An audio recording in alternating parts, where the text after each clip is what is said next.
Hola a todos, bienvenidos de nuevo a mi canal. Yo soy Luisa, pero ustedes me pueden decir Lu. En el video de hoy me vas a estar acompañando a iniciar un nuevo bullet journal para este 2025 y como ya es costumbre voy a estar usando las libretas de la marca de Notebook Therapy. Si me sigues desde hace tiempo sabrás que Notebook Therapy es una de mis marcas de papelería favoritas y de las que yo siempre te voy a recomendar. Este en específico venía en un kit de journal que te incluía la libreta, un set de washi tapes y un sello de madera. Les voy a estar dejando una foto en pantalla para que se puedan dar una idea. Yo te recomiendo comprar este tipo de sets porque así puedes probar de todo un poco de la marca. De igual forma puedes encontrar otros modelos disponibles desde diferentes colores, tamaño. También puedes encontrar washi tapes, sellos de madera. Te voy a estar dejando el link directo a su tienda para que vayas a echarle un vistazo a sus demás productos, así como mi código para que ahorres un 10% de descuento en tus compras. Este que yo voy a estar usando es en el tamaño original, que viene siendo un poco más pequeño que el A5, y la verdad es que no estaba muy segura si usar este tamaño de libreta, y es que en este 2024 conocí el tamaño Travel, que de hecho lo tengo aquí a la mano.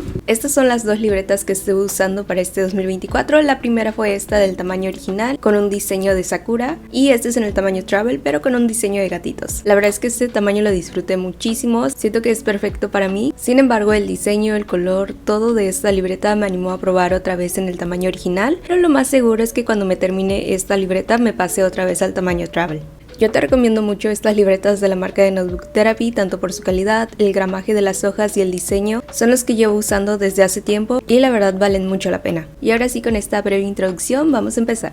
El otro día vi una cuenta de bullet journal en donde personalizaba su libreta y me encantó el detalle, así que voy a estar colocando esta cinta de color azul para darle un toque más coqueto. En mi anterior bullet journal le agregué un pequeño llaverito, pero este año no pude conseguirlo, así que creo que esta es una gran opción por si deseas personalizar un poco más tus libretas, pero sin gastar tanto. El diseño de la primera hoja me tiene muy enamorada y de hecho para esta página solo estaba planeando agregar mi nombre, pero no me sentí tan satisfecha y opté por colocar este pedazo de hoja con un diseño cuadriculado para posteriormente pegar unos stickers y ahora sí escribir mi nombre. Siento que ustedes podrán decir que no cambió mucho, pero para mí le da un toque más personal sin arruinar el fondo. Voy a pasar a la siguiente hoja, que es la de mi portada, pero antes de comenzar quiero mostrarles los plumones que voy a estar usando. Estos son unos plumones de acrílico, llevo unos meses probándolo y tengo que admitir que se han vuelto de mis favoritos de este año. Estos son de la marca Artex, vienen en una cajita bien linda. En total trae 60 plumones y realmente me gustaron mucho porque trae tonalidades de color pastel que son las que yo más disfruto. Tienen otro muy similar pero es en colores más saturados, sin embargo yo te recomiendo estos si es que prefieres las tonalidades más pastel. Los estuve usando para mi portada del mes de noviembre. Ese video no lo pude subir al canal, pero sí que subí el resultado final a mi Instagram por si quieren ir a echarle un vistazo, al igual que el unboxing y swatches de todos los colores de los plumones. Les digo que se han vuelto de mis plumones favoritos y creo que en verdad nunca había encontrado unos plumones de acrílico que en verdad disfrutara usar. No quedan manchones, la tinta es bastante fluida, así que ustedes mismos van a poder verlos en acción a lo largo de todo este video. Básicamente la hoja derecha será mi portada y la izquierda la usaré como un pequeño apartado de llaves, que es tipo las simbologías que usaré para las notas, eventos, tareas y todo ese estilo. Estuve dibujando unas nubes en una hoja aparte y los recorté, esto para posteriormente pintar solo la silueta de un color azul. Siento que si lo hubiera pintado directamente de la hoja de la portada no se hubiese dado ese efecto sombra. Una vez que terminé de pegar mis nubes, voy a estar dibujando unas plantitas y flores. El diseño yo diría que es un poco diferente, pero me gustó el resultado. Por cierto, quería mencionarles que me di cuenta que me gusta usar la misma gama de colores a principios de año. Es como si fuese mi paleta de colores. Sí que cambia un poco la tonalidad, pero siempre suele ser el mismo estilo. El de este año 2024 fue uno que disfruté muchísimo y algo que me caracteriza es que siempre suelo dibujar Polaroids. Es algo que disfruto mucho y que de hecho este año quería cambiarlo sí o sí, ya que la portada del 2023 igual tuvo Polaroids y tiene la misma gama de colores, pero a comparación al de este año sí que quería por fin que tenga este cambio. Más que cambio diría una pequeña evolución de mi estilo. Para el año estuve usando diferentes colores pero dándole un pequeño efecto de burbuja. Básicamente eso sería todo para la portada. Es un diseño bastante fácil de hacer, pero que a la vez la gama de colores y los pequeños dibujos le dan un toque muy alegre y optimista. Creo que no lo había comentado, pero estoy estrenando cámara nueva y que de hecho llegué a comentarlo en el último video que subí, pero pero pasaron tantas cosas que ya no pude hacerles actualización. Lo bueno es que al menos en este pequeño descanso que me di pude aprender un poco más acerca de la cámara. Yo soy bastante novata y poco a poco voy aprendiendo a usarla, así que si ven por momentos algunos cambios de color es que apenas sigo aprendiendo a usarla, pero la ventaja de ello es que estoy grabando a 4K y ya ustedes me dirán si notan alguna mejoría con los videos anteriores. La verdad es que no es tan necesario grabar a 4K, pero siento que se ve muchísimo mejor. Obviamente sufrí un poco a la hora de subir este video, pero ya iremos aprendiendo en el proceso. Esta es mi parte favorita de cada que inicio una nueva libreta, y esta portada en particular se me hace un diseño muy diferente que casi no suelo hacer y estoy encantada con el resultado. De hecho, planeo hacer algo similar para la portada de enero, pero ya iré pensando mejor mis ideas. ¿Ustedes qué opinan? Yo sin duda le doy un 10 de 10, tiene ese toque súper colorido pero sin llegar a ser tan saturado. Voy a pasar a la siguiente hoja. Estas páginas las dedicaré para mi future log. Este año quise hacer un diseño diferente. Usualmente todos los años hago el mismo estilo, pero esta vez no quise dedicarle tanto espacio a los calendarios, y es que cada año que pasa uno puede darse cuenta qué es lo que realmente necesita, y eso es lo que me encanta del bullet journal, que básicamente tú vas diseñando tus páginas y las adaptas a tus necesidades, en comparación con una agenda o planner. No digo que estos sean malos, de hecho yo uso mi planner, pero sí que el bullet journal puede tener ese toque muy personalizado de cada quien. Así que para estas páginas estuve recortando mi hoja a la mitad, como usualmente lo hago, y en ellas estaré haciendo mis meses del año. Como cada año lo digo y siempre se me olvida seguir mi propio consejo, yo siempre les recomiendo imprimir los calendarios porque así te ahorras mucho tiempo, y siempre digo que lo voy a hacer pero se me termina olvidando y luego termino escribiendo a mano cada uno de los días del año. La ventaja es que puedes ver el día que cae tu cumpleaños. Este 2025 el mío va a caer el día lunes y por alguna razón no me gustan los lunes, son los días en el cual inicia la semana y uno nunca tiene tanta motivación, o al menos eso siento yo. Ya sabes que mientras ves el proceso me gusta ir platicando con ustedes, y quiero retomar el punto del bullet journal y de las agendas o planners, y es que yo actualmente me organizo de dos formas. Tengo mi bullet journal, que es el que estamos haciendo ahorita, y mi Muji planner, que por cierto es mi favorito de este año y que de hecho estuve subiendo algunas páginas en mi Instagram, pero básicamente solo usé esos dos. El planner de Muji lo uso 100% como organización. Este ya tiene todas las fechas del año y se divide en calendarios y semanas, entonces puedes organizarte súper bien a lo largo de todo el año. Y en el planner no es como que realmente dibuje en él, sino que solo lo decoro con stickers y washi tapes para darle ese toque colorido. Como les digo, esto lo uso como una to-do list, pendientes de la semana, organización de contenido y de todo ese estilo. En cambio, el bullet journal lo uso más como un método terapéutico. Esto siempre lo menciono todos los años, pero para mí el bullet journal es más como una forma de explorar mi creatividad, y aquí no tengo una regla estricta, solo lo disfruto, en el sentido que mis planeaciones semanales, si quiero, los uso como diario para escribir pensamientos, pendientes, notas. A veces, si no tengo nada que escribir, simplemente lo dejo vacío o dibujo en los espacios de la semana. Como les digo, es muy libre, y es por ello que también casi no suelo compartir mi tour por mis libretas, porque en ocasiones escribo mis sentimientos, cosas personales. Sin embargo, sí que a veces me organizo en mi bullet journal, siento que es por temporadas. Y otra cosa que al menos sí soy un poquito estricta en ello es en mi habit tracker, porque me gusta llevar mi registro de hábitos. Y la verdad es que todo este año lo estuve haciendo de esta forma y me encantó. Siento que fue la mejor forma para organizarme y a la vez disfrutarlo. Y retomando el proceso, nos quedamos en los calendarios. En cada uno de ellos hice un diseño de notas diferente, y en los espacios que no usé para el calendario escribí el título y el año 2025. Esta idea en verdad me encantó y creo que al final quedó ligeramente saturado, pero no me molesta en lo absoluto. Al final de mis planeaciones siempre hay una página que termina muy saturada por alguna razón, y es que siento que quiero decorar cada espacio vacío que veo, pero está bien porque así es mi estilo. A veces intento no hacerlo, pero siempre termino regresando a ello. Entonces así quedaría esta sección. A comparación de la hoja anterior, claro que quedó muy saturado, pero yo estoy satisfecha con ello. En estas páginas puedes anotar eventos importantes, cumpleaños. Yo en lo personal escribo las fechas de cumpleaños porque soy muy mala recordando fechas, pero a lo mejor si eres estudiante puedes ir anotando fechas de exámenes, de regreso a clase, vacaciones y de ese estilo. Voy a pasar a la siguiente hoja, y en estas páginas haré dos secciones diferentes. En uno es la hoja típica de mis metas del año, en el cual lo organizo en 4 categorías, y la otra es una nueva sección que me gustó. No me acuerdo quién me lo mencionó o si en algún lado lo vi. Básicamente es cosas que no quiero hacer este año. Y es que en lo personal soy una persona que se fija muchísimo en las cosas, y más en mis cosas personales como hábitos. Entonces suelo hacer cosas que no me gustan, pero no reflexiono en ello. Esta es la primera vez que lo agrego en mis páginas, ya les iré platicando a futuro, pero un ejemplo de ello es que yo me juzgo muchísimo y no me doy crédito a las cosas buenas que hago. Entonces básicamente quiero hacer una lista de cosas que no quiero hacer este 2025. Lo primero sería que no quiero juzgarme por cosas cosas sin sentido, que es en la mayoría de las veces. Otro ejemplo es que no quiero gastar en cosas innecesarias como pedir comida a domicilio cuando sé que tengo comida en la casa, pero es más la flojera de cocinar. Otro mal hábito que tengo es que desde que despierto ya tengo el celular en la mano y lo mismo me pasa en la noche, entonces sí o sí quiero cambiarlo. Creo que esta página me va a funcionar bastante bien para reflexionar en ello y poder desglosar mejor mis metas para este 2025. Y retomando la página de las metas, yo lo divido en 4 categorías que son las que me funcionan a mí, pero ustedes pueden ir cambiándolo según sus necesidades. Para la decoración estuve pintando algunas nubes y algunos doodles para que haya una conexión entre cada uno de ellos. A pesar de que son distintas páginas, siento que el diseño van acorde y la verdad es que no pudiese elegir cuál me gustó más, ya que ambas son bastante bonitas. Sin duda el diseño que usé para estas primeras páginas me gustaron muchísimo y les digo que pretendo hacer un diseño similar para mi planeación de enero. Voy a pasar a mis últimas hojas e iniciaré con la página de mi carta a mi yo del futuro. En específico dejo este espacio para hacer mini cartas a la Luisa del futuro. Esto es algo que llevo haciendo desde hace años y siempre es un detalle muy especial. El diseño es bastante libre, tú lo puedes decorar a tu estilo, pero para mí nunca me puede faltar imágenes de las flores de sakura o de nubes y por supuesto lo más importante es pegar un sobre en el cual te estarás escribiendo algunas cartas. Esto para mí es algo muy especial porque usualmente escribo cosas que quiero que me sucedan o cómo me siento ahora y cuando lo leo al final del año me hace sentir tan especial. Es un momento que sin duda aprecio bastante, así que esto te lo recomiendo muchísimo. Hubo un pequeño problema con la cámara y es que se quedó sin batería, pero ya no me faltaba mucho por terminar, así que lo puse a cargar y adelanté algunas partes de la otra hoja. Estuve trazando 2 cuadros con diseños diferentes de notitas y en ellas estaré escribiendo ideas de contenido que tenga en mente para este año y una wishlist de cosas que me gustaría comprar. Antes de comenzar con este nuevo bullet journal, me tomé un momento para ver algunos de mis videos anteriores y recordé que el año pasado estaba atravesando un momento complicado en mi vida y en uno de esos videos les compartí que yo estaba yendo con una psicóloga. Aunque actualmente ya no voy, me encantaría regresar en algún momento porque siento que mi proceso quedó un poco inconcluso. Aún así, algo que me ha ayudado a no recaer y a mantenerme mejor es crear contenido, especialmente hacer mi bullet journal. Para mí es una forma increíble de calmar mi mente, relajarme y reconectarme conmigo misma. Esto es algo que siempre voy a recomendarles, no tiene que ser un bullet journal en específico, sino que también puede ser un diario, un scrapbook, un cuaderno de recortes o incluso uno para dibujar. Lo importante es encontrar algo que realmente disfrutes y te ayude a distraer la mente de una manera positiva. Sé que esto no sustituye el apoyo profesional de una psicóloga, pero sí que creo que puede ser una herramienta valiosa para trabajar conmigo misma. También quiero aprovechar este momento para reflexionar sobre algo que mencioné antes, y es que yo solía tener un poco de vergüenza a hablar sobre estos temas. El mencionar que yo estaba yendo con la psicóloga era algo que me daba mucha pena, pero ahora me doy cuenta que no hay nada malo en ello. Al contrario, ese tiempo me ayudó muchísimo a crecer personalmente y aunque sigo en ese proceso, estoy orgullosa del camino que he recorrido. Es por ello que quiero agradecerles a todos los que han estado aquí conmigo desde hace un tiempo y también a quienes se nos han estado sumando recientemente. La verdad es que valoro muchísimo cada comentario que me hacen, ya que me ayudan a mejorar y a crecer. De corazón, gracias por su apoyo, por dedicar un momento de su tiempo para ver mis videos y estar presentes. Todo eso me motiva a seguir esforzándome y disfrutar de lo que realmente me gusta hacer. Este es mi mayor pasatiempo y me alegra saber que es de utilidad para ustedes. Siempre es bueno buscar inspiración porque siempre nos ayuda a motivarnos.